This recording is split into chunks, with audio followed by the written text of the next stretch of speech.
Yeah, well, I'm happy to be with you today. Happy to, share about practice, share about meditative practice. Um, clearly, a very important resource for those of us who do practice. This talk is going to be very practice oriented, so very specifically about meditative practice. The topic of the talk is working with mind states. And I'm going to share about working with mind states from a particular practice perspective. So from the insight meditation tradition or the kind of Vipassana approach, which is where, my experience is and where I teach from. But I'm hoping that sort of woven into the talk, there's also a kind of exploration of this relationship between doing inner work and outer work. So working with what we can to elevate, bring ease, bring stability to our inner experience, but then also kind of keeping in view this really radical possibility that is woven into kind of any stripe of Buddhist practice to help us to kind of experientially question or soften what seem like fixed delineations between the inner and the outer. So that's a little, hopefully a little bit present, and maybe will be a way for those of you who don't practice in specific way that I'll be describing to kind of make a, tie in your own way of practicing. I think one of the things that I find most hopeful or is most exciting or where there's so much potential in this kind of practice is to expand what is possible for us to entertain, expand what is possible for us to know, that what the possible ways we can kind of see and experience and move within our lives, within our world. So working with the mind state's so close to us. It's kind of so central to our experience. It's like, it's what we see through. It's what we operate from. So hopefully it will be an interesting exploration.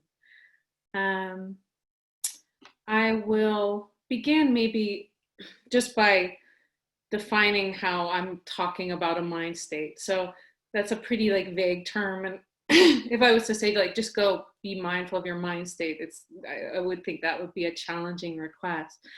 In Vipassana practice or insight meditation, there's often kind of different schemas or ways of breaking down our experience are employed. So breaking things into pieces so we can look at them better, more easily. So the way I'll talk about a mind state for the purposes of this talk is sort of the in three pieces: the thoughts that are present, the emotional experience, and then also how the attention and the awareness is operating. That's just one way to do it. It's kind of, it's not arbitrary in the sense that I've found it to be useful, but there's many other ways you could break up your subjective experience and work with it, and many other kind of more classical schemas for breaking up experience. But that's what I'll be kind of presenting today, different ways to work with the mind state and kind of keeping those areas in mind. So the first possibility that I'll offer is, basically mindfulness practice. So mindfully attending to the experience, using a kind of attention, using a kind of way of noticing, being present for what is showing up that has a quality of kind of receptivity, a quality of curiosity that will just kind of support the possibility to become more and more clear about what is involved in our mind state. What are the components, what is happening, to begin to cultivate that kind of sensitivity and clarity. So, one of these, and unfortunately with this talk, I'm kind of just opening up some possibilities. I'm not going to be able to get too nitty gritty with it. But if these possibilities make sense, I'm thinking I'll put just some notes on the website of some resources where you could kind of explore further the directions that I'm talking about today. So this first direction, cultivating mindful awareness, cultivating clarity through just sort of being there for those aspects of our experience.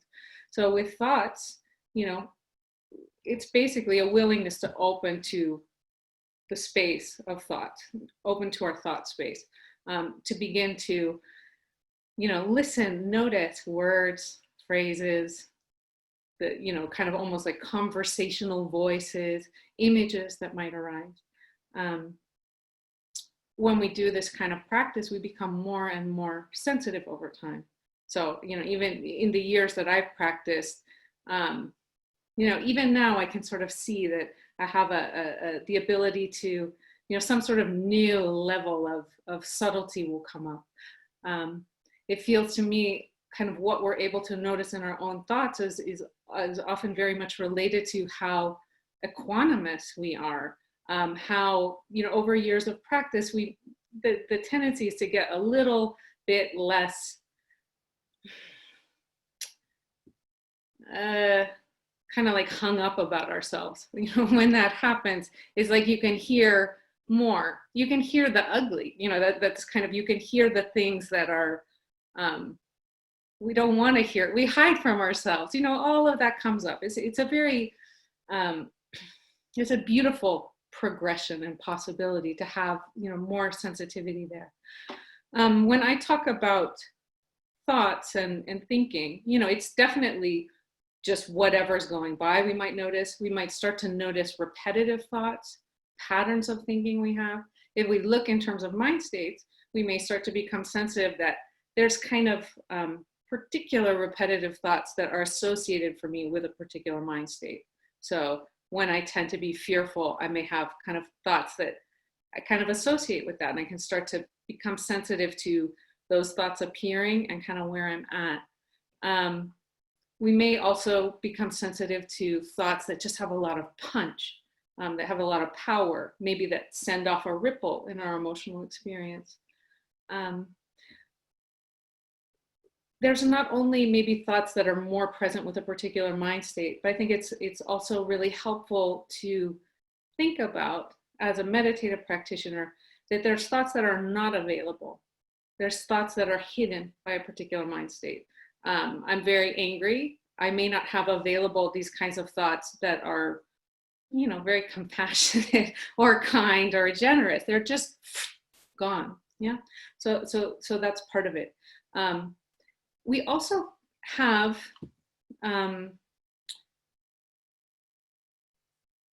maybe the one way to put it is there's the kind of ecosystem of our thoughts, the kind of ecosystem of the thoughts that are possible for us at a given point in our life.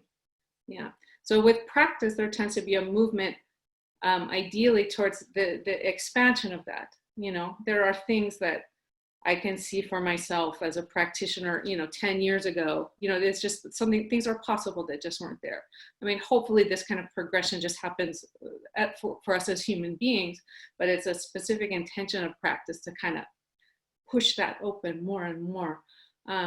So I'll talk a little bit at the end of the talk about working with the energy of questioning as a way to kind of work, not just, it's not just working with what we can notice, but also maybe somehow expanding what is possible to notice, expanding what is possible to entertain somehow. So I will move to that.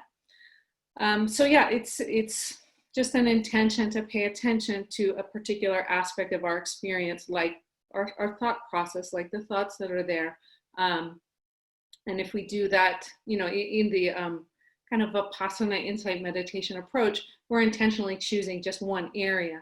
And that allows us to become very sensitive. It's almost like, because we have such a narrow scope, the possibility for the range of really a kind of subtle clarity opens up.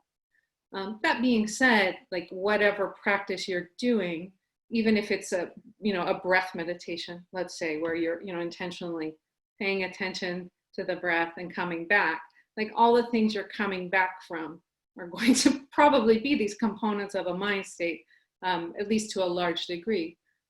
Thoughts that jump out, aspects of the emotional experience that jump out. Um, I'll just talk a little bit about attending to the emotional experience and what might be helpful there. Attending to emotional experience in the body is basically what I'm speaking about here. Is a bit of an artificial separation to separate, thoughts and emotion totally. But for practical purposes and what seems to me most useful for us as meditators, or at least in doing this approach, is getting sensitive to how we know emotions in our own body. It's going to be different from person to person. It's a very personal kind of exploration. So noticing the physical body, noticing the musculature, noticing, are there areas where there's tension? Are there areas where there's a sense of openness? Those can all be kind of help us to learn our own emotional map somehow, to have this kind of fluency with our felt experience. There are other kinds of emotional sensations that are a little more ephemeral. So they have a little more of an energetic quality, like a sense of a weight on our chest, or some sort of cold contraction in the belly, butterflies in the stomach, or, something that we can notice, a constriction in the throat. All of these things might, for some others, be indicative of emotional experience. So we can do this work to just notice, to set aside this time to just notice and begin to have that skill, that familiarity. Like having that, from knowing how I feel, that's a pretty useful thing out in the world, to just kind of know through my body how I feel without having to do much work about that. It's very useful for us in our relationship and kind of how we move into the world. It's also just, for many of us, we just don't hang out with our emotional experience very much out of habit. It feels like so much of the activity is above the neck. It opens up a lot of possibility, for knowing ourselves better, for being there for ourselves better, to offer that kind of attention. So it can be really helpful, this kind of separating out the emotional experience and giving it attention.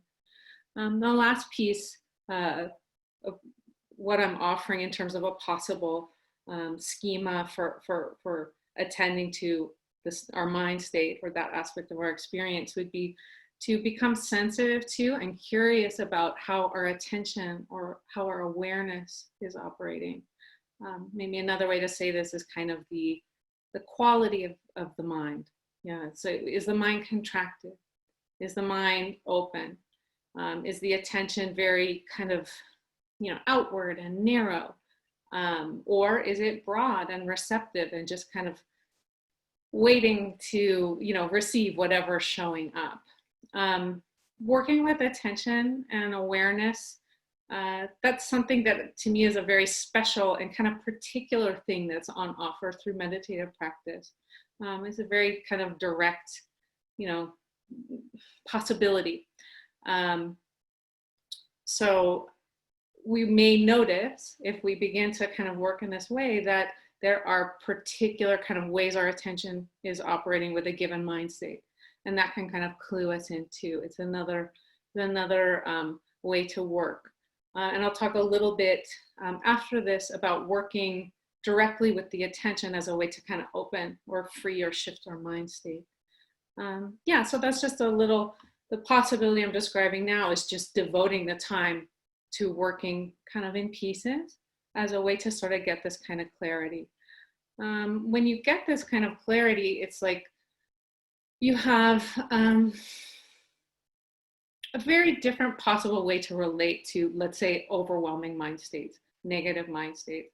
So instead of just kind of maybe the most likely scenario for an untrained mind, or, if you don't do this kind of meditative work or some kind of meditative work, is just you get hit by the mind state. It's like a big ball that is kind of congealed and you can't quite untangle it. And you just react to it, whether that reaction is a moving away from how the mind state feels, or somehow acting in a response to it. And it's often kind of unconscious. If we don't have skills to kind of really hang out in there, to open it up, to hang out. So when we're able to kind of separate, it's like it gives you a way in.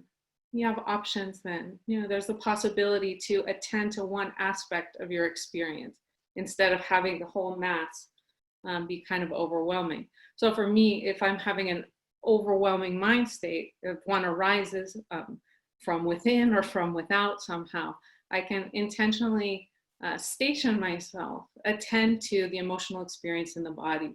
And for me, that's very helpful. It's simple. It's a very visceral, I get a very visceral sense that I'm kind of there for myself, that I'm not abandoning myself. But there's different ways to work with it. But unless we have some kind of foothold of a kind of clarity, it can be very challenging. Yeah, I would say that that's kind of, so one energy of a practice that we can kind of apply to mind states is pretty simple. It's like showing up, being clear on what we're looking at, what our intention is with the practice, and then over time, it will kind of evolve. Just there's a kind of wisdom that shows up as long as we're willing to be there for our experience and hang out and see what we can learn, see what becomes clear. Okay, so I'm going to talk about another possible direction or energy or way to work with a mind state. It's very much based on what I just said. So it's not probably, it's something that requires this kind of basic clarity of the experience. So some familiarity with noticing thoughts, noticing emotional experience, and noticing how the attention and the awareness is operating is a little bit more of a active way to work with the mind state. A little, I would say, like a playful way to work with it, or a creative way. I don't know. One could say it's kind of a doing, and one may have different feelings about how that works relative to meditation. But it's a kind of getting in there and trying to shift one aspect of the mind state and seeing what happens. That's the basic kind of premise or approach. My teacher is an insight meditation of a Vipassana teacher, but he really emphasizes this kind of experimenting with the way of looking. So experimenting with what it is we're looking through in order to get a very experiential kind of felt, non-conceptual understanding of the compounded nature of our experience. You can kind of, it's a way of opening that kind of wisdom that, it's certainly shot through the Buddhist teachings, but kind of bringing it into a very experiential mode. So I'll give some specific examples of how you might work with shifting just one strand, one thread, or one aspect of the mind state, and seeing what's possible to shift or seeing what happens. So thoughts. You can bring, one possibility is to intentionally bring in thoughts. This is basically one aspect of what like Brahma Vihara practice is, or metta meditation is. You're kind of like dropping in some phrases, some words, some ideas into your thought space. And often it has an impact. Often it begins to shift things. Often it begins to like lighten something in the emotional space. And maybe that will become very present, but there's an impact, there's an interplay. That's just kind of one example.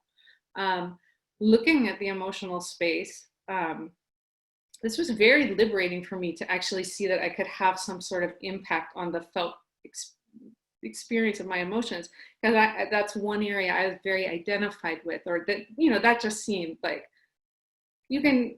I can expand my mind and do all these wonderful things, but I feel how I feel. That's kind of how I work. So I'll just give one possible suggestion. It's working with the attention and the awareness in how you're sensing the emotion. So if you have a sense of, I can start to feel sensations. I maybe don't even know what they are, but I can sort of tell, okay, this is a pleasant emotional experience, unpleasant. I notice it. And then I just notice it however I notice it. But there's the possibility that I can intentionally use my attention or awareness in a different way. So one possible way would be to broaden the attention or the awareness to include more. So this kind of the default with something negative, it's usually we kind of lock on and like we let it fill our attention. So then our experience, our experience is very related to what we're noticing. If we're not noticing it, yeah, we may have an idea that something's there, but in terms of our perception, what we're experiencing, that's all there is. And that's it. That's very important. So if we can intentionally not ignore our emotional experience, not run away from it, but also include more, broaden, it's like it changes the balance, it changes the intensity, it can dilute, it can soften. And this kind of interplay then begins to happen, and we can see that. Specifically talking about how to work with this aspect of the mind state that is the attention or the awareness, that idea of broadening, I think is very important, and is a very elegant way very simple way, a very doable way to kind of play with the attention and the awareness. You can get very skilled with it where you can just kind of, move into different modes of perceiving with different kind of qualities. But it's also very possible to just use an object of attention that will automatically broaden things out. So listening to sound in the environment is pretty much generally with almost everyone I've found is a very easy way to do that. So I'm experiencing some kind of contracted mind state, experiment with just intentionally attending to the sounds in the environment all around me with a very receptive kind of attitude to the attention. And it will kind of shift something. It'll shift the mind state, or it definitely has the possibility to do that. So when we do this kind of exploration, if it's interesting, maybe I'll put in the notes from this talk, I'll put a link to my teacher's book because it's within that. But when we do this kind of work, like one, we can shift, it can be another way to shift the mood, like very directly. It's surprising to me how that's really possible, but it's something very much worth playing with. So it can just be useful, skillful way to kind of shift ourselves out of a contracted state. It also, again, is a very interesting exploration into kind of the way our experience is constructed, the way the mind state is constructed. And it's a felt experience. We're noticing the shifting as it's happening. So, yes, we know that our state of mind is impermanent. It comes and goes. Or, I'm not always like this.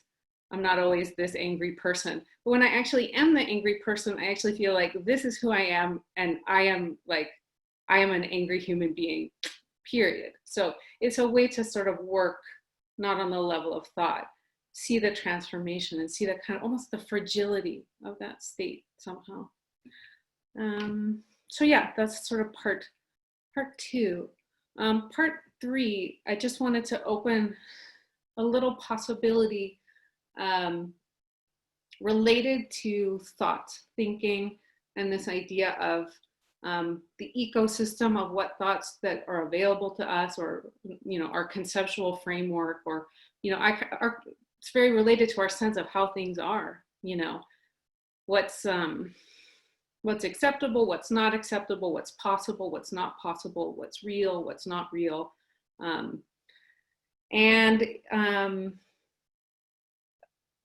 want to, what I'm talking about, it's not something like we can figure out. It's not something we can ever really know. We can never really know what our limitations are. We can never really know what we're operating in.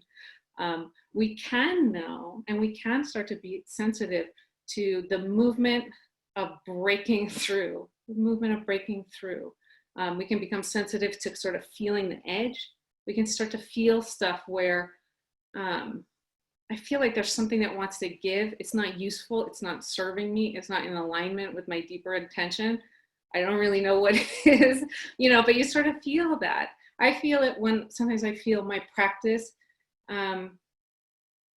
isn't serving me in my life, let's say. That's an area I will do this kind of questioning. And, you know, it's often because I have certain assumptions, like certain fixed assumptions about what practice is supposed to be that are maybe kind of ridiculous, or I don't even know where they came from, and that there's room to kind of shift them. Um, if you've had openings in your practice, like, you know, real moments of insight that are significant, you feel that like breaking through the conceptual framework or breaking through the boundary. You know, that's kind of what that is. It's like you feel the freedom of it. It may not all make sense conceptually, but there's this kind of movement. So yeah, just to say, with this kind of energy of questioning, it's quite different, and the intention of it is not the same as you know, this kind of evaluating, comparing, figuring it out, getting the right answer mind that we're generally trying to set aside while we practice. Yeah. So that energy of mind is pretty sure there's a right answer. You know, it's pretty sure there's something we're ultimately going to figure out where it's all going to fall apart and make sense and line up, or something like that. This isn't, you know, this is a different energy. It's a little hard to exactly explain how one gets into this other kind of way of relating to the idea of questioning. But just kind of sensing the intention, I think, is part of it. You know, just being clear on the intention. You're not necessarily going to get a concrete answer back. You might get another question back. You might get sort of just a sense of an opening back. You might not get anything back, but it's that way of working. I know in the Zen tradition, there is, you know, working with koans, which are, you know, kind of bringing in some kind of question. And that's so outside of my own practice experience. I just want to kind of point to it because I know that there's a lot of people who practice Zen, and maybe to say, I suspect there's some relationship, but I'm not describing that. I don't have any personal experience with that. So maybe I'll just give a specific example of working with this for myself in kind of the way I'm talking about it, as a way to kind of open things up and make things possible within our thoughts, and therefore within what's possible within our mind states. So I had a particular piece of, you know, feeling this kind of like resistance towards something that felt unhelpful and kind of like clearly I wanted to let go of.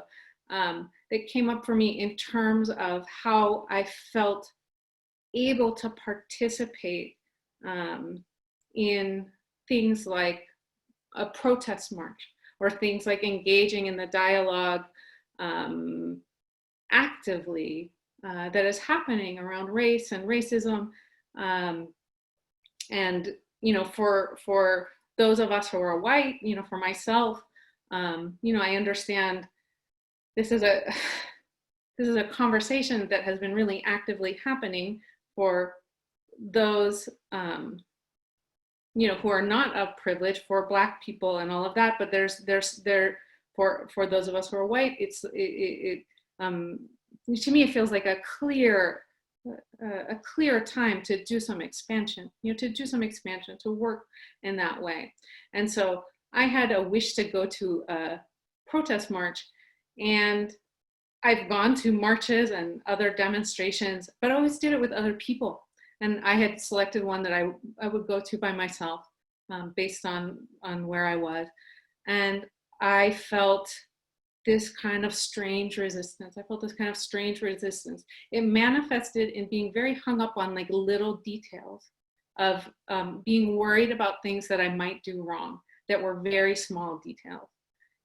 Clearly, I could feel the disconnect because they were so separate from what my intention was, my sense of the kind of gravity of the concerns and the beauty that of the kind of courage that was being displayed. And then I had this like little stuff I'm hung up about, like, what am I gonna put on a sign? Am I gonna do it wrong, right? So like, to me, I was just like, this is one of those places. I'm gonna try to put this kind of practice into place for myself. And so I sat, I meditated, and then I kind of just started dropping in questions around that to see what might be released. questions like, what am I going to do that's such a big deal? Or what might I do wrong? They weren't very helpful for me. They didn't really go in a good direction. It sort of just picked up my thinking mind again on this level. So a question like,